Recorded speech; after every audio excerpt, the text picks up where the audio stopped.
Hello everyone and welcome. I'm Kevin van der Kooi, also known as Rotterdam, and this is Rotty's Match to Look Forward to.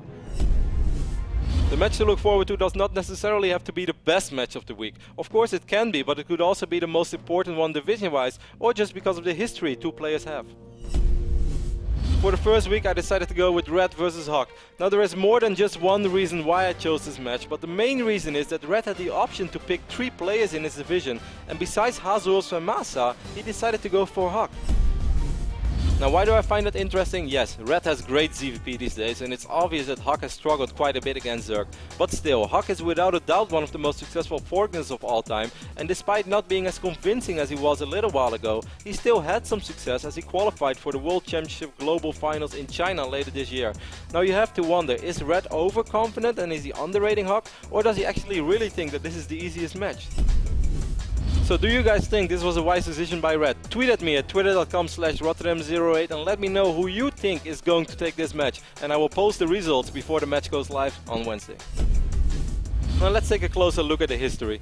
Both players have had a very successful track record within the NASL. Let's take a look at Hawk first. As we see, Hawk made his debut in the NASL Season 2 and he made it all the way to the finals after a 5-2 group stage.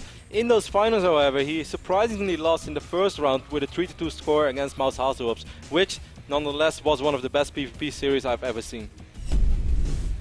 In Season 3, Hawk once more had a great performance in the NASL. He lost his first game of the season against Trelloc, but then went on with an impressive 7-1 group record to make it to the online playoffs. In those playoffs, he took out Complexity's Gonzi with a 3-2 score, so once more he was going to be part of our offline finals. In those finals, however, he faced a heartbreaking 0-3 defeat against Alicia in the first round, but still, top 8 is nothing to be ashamed of. If we take a look at the Red's history within the NASL, we can see that he was just as or even more successful than Hawk. Red was part of the first season already and he finished on top of his division back then with an impressive 8-1 record. At the offline finals, however, he faced an unknown but terrifying Terran player, Puma. Puma, of course, the man who went on to win Season 1 and 2. In Red's second season at the NASL, he finished 5-2 in his division and he did qualify for the online playoffs, but in those playoffs he lost against TT1, so he did not make it to the finals in California. In Season 3, however, Red was back better than ever as he finished second in his division with a 6-2 record, so he went on to play the online playoffs and he did so successfully. He managed to defeat the EG Terrans, Torten and the Muslim with 3-2 scores, so he once more qualified for the offline finals. At those offline finals, he managed to defeat the Korean Protoss player Puzzle 3-1 in the quarterfinals.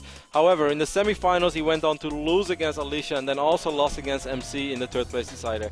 Nevertheless, a top 4 finish for Red was a great result, and $5,000 is always nice. And by the way, guys, I heard he has a Twitter as well, twitter.com/LiquidRed. According to Team Liquid's database, Red has a 54% win record against all races. Hawk on the other end has a 60% win record and a 56% win record against Zerg. Their head-to-head history shows us a small advantage for Hawk as he has a 6-4 lead over Red. The last time they played each other was at the MLG Winter Arena, where Hawk managed to defeat Red as well with a 2-1 score. Now it has to be said, that's quite a while ago. So would you choose someone as successful as Hawk as one of your main opponents in the season? Someone that also has a pretty good track record against you? I don't know, Red. I think it's a ballsy move, but I'm really excited about this game. If you only got time to watch one match in the upcoming week, make sure to tune in Wednesday 6 PM Pacific, because I think it's going to be a great game. This was Rotty's match to look forward to.